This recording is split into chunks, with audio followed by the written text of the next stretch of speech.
Hello students, good afternoon. Myself Smita teacher from citizen school. तो students आज हम पढ़ेंगे हिंदी में लेसन नंबर 6 भरत। लेखक है राजा लक्ष्मण सिंह। इंट्रोडक्शन। 1926 में आगरा में जन्मे राजा लक्ष्मण सिंह हिंदी, संस्कृत, अंग्रेजी, फारसी, बंगला और अरबी भाषा भली भांति जानते थे। इनकी अनेक पुस्तकों का अंग्रेजी और हिंदी में अनुवाद हुआ है। कालिदास के अभिज्ञान शाकुंतलम, मेघदूत और रघुवंश के हिंदी अनुवाद पर इन्हें पुरस्कार दिया गया है। कालिदास द्वारा लिखित मूल नाटक अभिज्ञान शाकुंतलम का हिंदी में अनुवाद राजा लक्ष्मण सिंह ने किया था। प्रस्तुत पाठ उसी नाटक का एक अंश है। ऋषि कण्व के आश्रम में शकुंतला का पुत्र भरत एक सिंह शावक के साथ खेल रहा है। आश्रम में रहने वाली दो तपस्विनियां बालक को रोकने का प्रयास कर रही है। राजा दुष्यंत छुपकर इस मनोहर दृश्य का आनंद ले रहे हैं।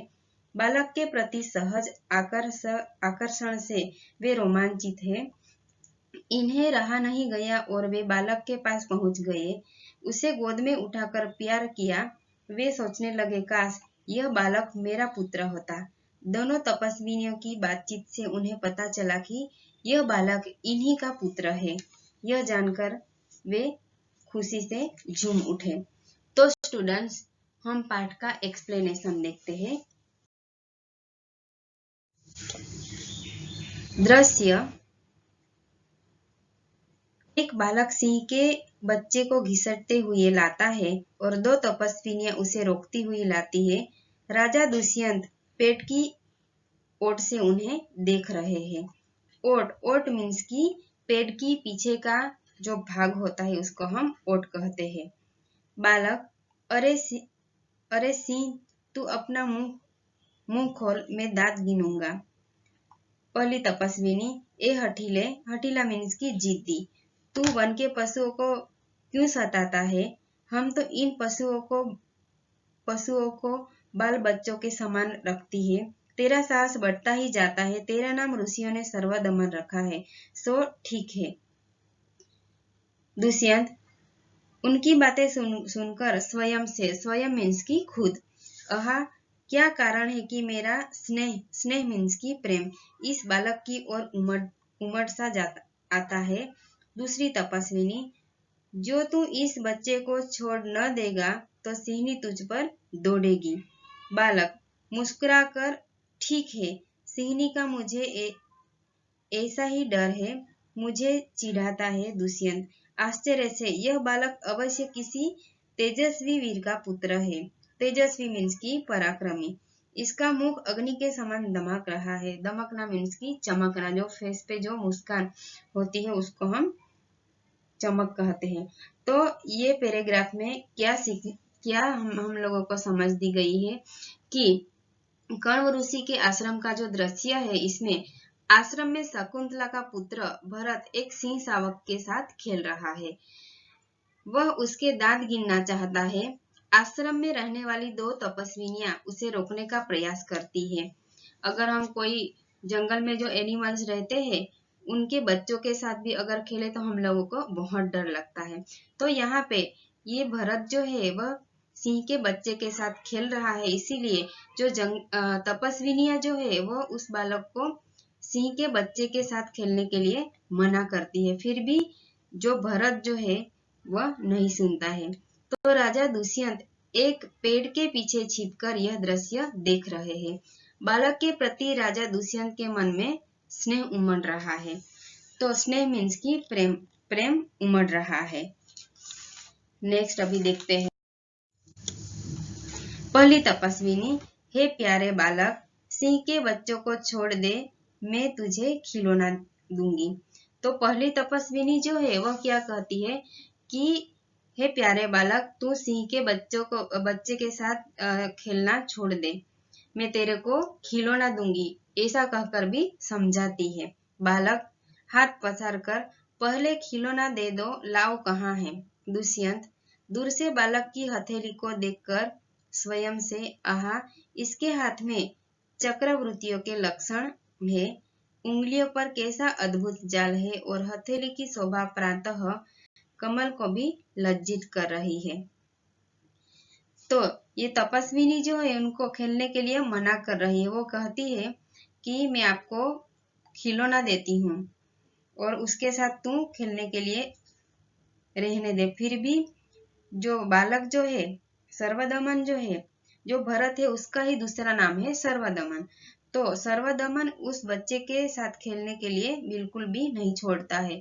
और दुष्यंत जो है राजा दुष्यंत, वो पेट के पीछे छुप कर वो पूरा दृश्य देख रहा है कि ये बालक कितना सुंदर दिखाई दे रहा है। तो उनका जो राजा दुष्यंत का जो प्रेम है उनके प्रति बहुत उमड़ रहा है। दूसरी तपस्विनी, हे सखी सुव्रता, यह बातों से न मानेगा, जा तेरी कुटिया, कुटिया मीन्स की झोपड़ी। तो कुटिया में ऋषि कुमार के खेलने के लिए मिट्टी का मोर रखा है, उसे ले आ। तो दूसरी तपस्विनी कहती है कि उनके सखी को यह समझाती है कि झोपड़ी में, कुटिया मीन्स की झोपड़ी में मिट्टी का एक खिलौना रखा है, वो लाके तू दे दे। पहली तपस्विनी, मैं अभी लिए आती हूँ बालक, तब तक मैं इसी बच्चे के साथ खेलूंगा। यह कहकर तपस्विनी की ओर देखकर हंसता है कि जब तक आप मुझे खिलौना नहीं दोगे तब तक मैं सिंह के बच्चे के साथ खेलूंगा, ऐसा सर्वदमन कहता है। दुष्यंत, आप इस सुंदर बालक से खेलने को मेरा मन ललचाता है। आह भरकर धन्य है वे मनुष्य जो अपने पुत्र को गोद में लेकर अपने अंग की धूली मीन्स की मिट्टी, धूली से अपनी गोद मेली करते हैं और पुत्र को मुख अकारण हंसी से खुलकर उज्जवल दांतों की शोभा दिखाते और तुतले वचन बोलते हैं। उज्जवल मीन्स की स्वच्छ। अभी यहाँ पे कि दुष्यंत ये कहता है कि इनकी शोभा इतनी सुंदर है कि अभी छोटा बालक जो होता है वो मिट्टी में खेलता है, तो मिट्टी में खेलते खेलते वो पूरा मिट्टी वाला हो जाता है। तो यहाँ पे दुष्यंत वह देख के ऐसा कि कहते हैं कि ये किस मनुष्य का पुत्र होगा, उसको देख वो कितने भाग्यवान होंगे, कितने नसीबदार होंगे जिसका यह पुत्र होगा। वो कि इतना उनकी शोभा इतनी अच्छी सुंदर है कि उनके तुतले वचन, जो छोटा बच्चा होता है वो किस तरह से तुतले वचन बोलते हैं।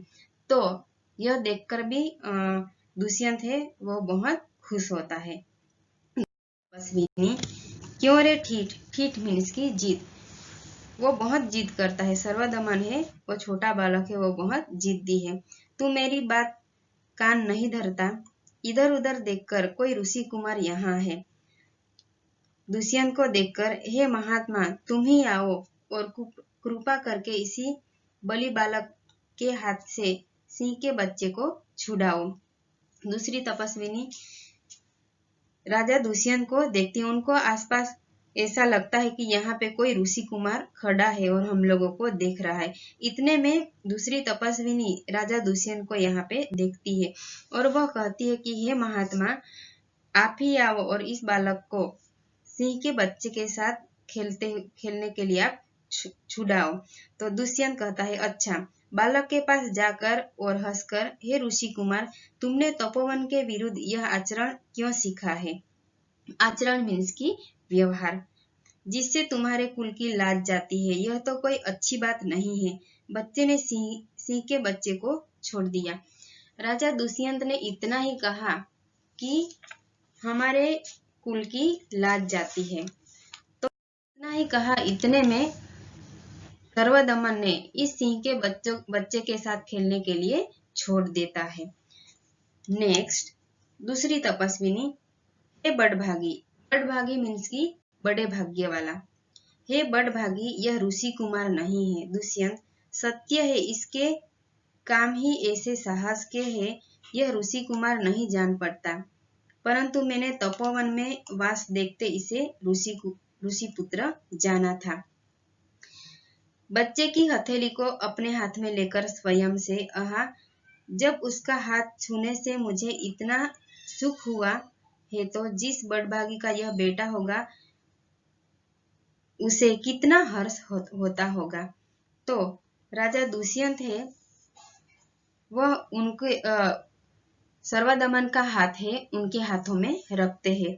तो इतना खुश हो जाते हैं राजा दुष्यंत कि वह मन ही मन ऐसा सोचते हैं कि जिस इंसान का वह पुत्र होगा कि कितने भाग्यवान हो गए, उनको कितना आनंद होगा। हर्ष हर्ष मीन्स की खुशी और आनंद, तो उनको कितना आनंद मिलता होगा यह पुत्र को देखकर। नेक्स्ट, तपस्विनी दोनों की ओर देखकर बड़े अचंभे की बात है। अचंभे मीन्स की आश्चर्य, आश्चर्य की बात है। दुष्यंत, तुम्हें क्यों अचंभा हुआ? दूसरी तपस्विनी, इसलिए हुआ कि इस बालक की और तुम्हारी सूरत बहुत मिलती है और तुम्हें जाने बिना भी उसने तुम्हारी बात मान ली। दुष्यंत, बच्चे को गोद में उठाकर, हे तपस्विनी, जो यह ऋषि कुमार नहीं है तो किस वंश का है? वंश मीन्स की कौन सा कुल का है? तो दूसरी तपस्विनी, यह पुरुवंशी है। पुरुवंशी मीन्स की पुरु नाम के राजा के कुल का, मीन्स की कोई भी कुल का पुत्र। तो दुष्यंत स्वयं से, इसलिए उसकी सूरत मिलती है। बच्चे को गोद से उतारकर, पुरुवंशियों में यह रीति तो निश्चित है कि युवा अवस्था में वे महलों में रहकर पृथ्वी की रक्षा और पालन करते हैं और वृद्धावस्था आने पर वन में जितेंद्रिय मीन्स की इंद्रियों को जीतने वाला। तपस्विनियों के आश्रम में वृक्षों के नीचे कुटी बनाकर रहते हैं। देवता जैसी शक्ति वाला यह निडर और निर्भय, निडर मीन्स की निर्भय और असाधारण बालक मनुष्य का पुत्र भला किस प्रकार होगा? तो दुष्यंत मन ही मन ऐसा सोचते हैं कि यह सर्वदमन, ये बालक है, किस मनुष्य का पुत्र होगा। इस तरह से वह मन ही मन सोचते हैं। दूसरी तपस्विनी, हे परदेसी, परदेसी मीन्स की दूसरे देश से आया हुआ। तो हे परदेसी, तेरा यह संदेह मिट जाएगा जब तू जान लेगा कि इस बालक की माँ मेनका नाम की एक अप्सरा की बेटी थी। तो शकुंतला जो है, शकुंतला सर्वदमन की माता का नाम है और सर्वदमन का जो पिता है वह है राजा दुष्यंत। पर कोई भी कारण के कोई ऐसा कुछ हुआ था कि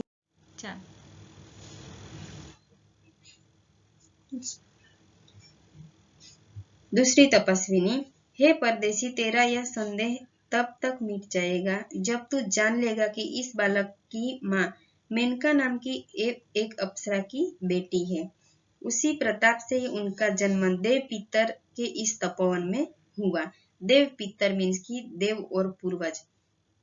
तो यहाँ पे ये मेनका नाम जो है वह शकुंतला जो है, शकुंतला वह सर्वदमन की माता का नाम है और दुष्यंत जो है वह दुष्यंत, राजा दुष्यंत है, वह सर्वदमन के पिता का नाम है।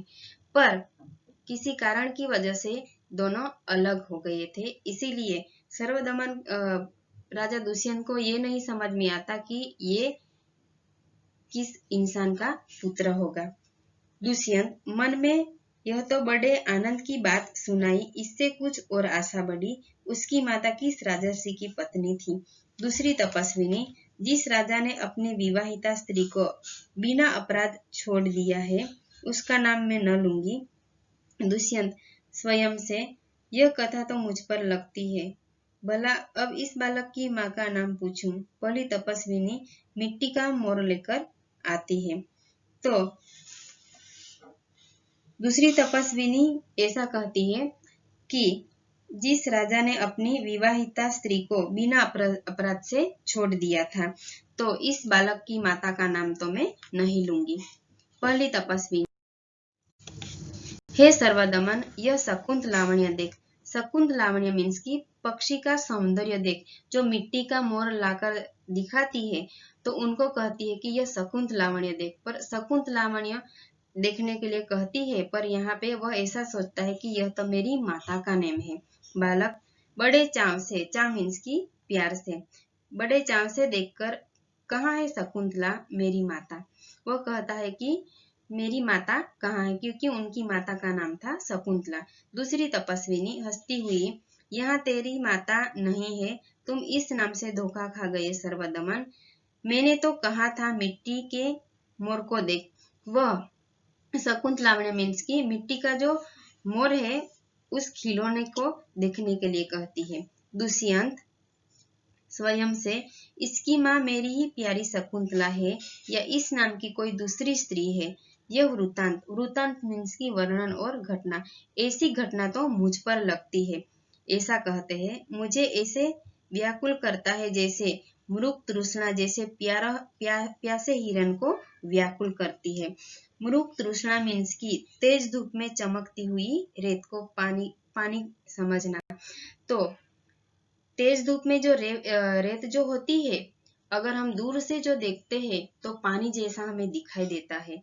तो हिरण जो होती है, इन रेत को देख के पानी समझ के वह पीने के लिए वहां पे जाती है। मृग तृष्णा मीन्स की तेज धूप में चमकती हुई रेत, जो उसको हम पानी समझते हैं। तो यहाँ पे बालक खुश होकर मुझे यह मोर बहुत अच्छा लगता है, खिलौना ले लेता है। तो वह मोर, मिट्टी का जो मोर है उनको बहुत प्यारा लगता है और वह ले लेता है। पहली तपस्विनी घबराकर, ओह बालक की बाह से रक्षाबंधन कहाँ गया? दुष्यंत, घबराओ मत, जब यह नहर मीन्स की शेर से खेलना, नहर से खेल रहा था तब इसके हाथ से गिर गया था, सो पड़ा है, मैं उठाकर तुम्हें दे देता हूँ। पहली तपस्विनी, अरे अरे मत उठाओ, इसे मत छूना।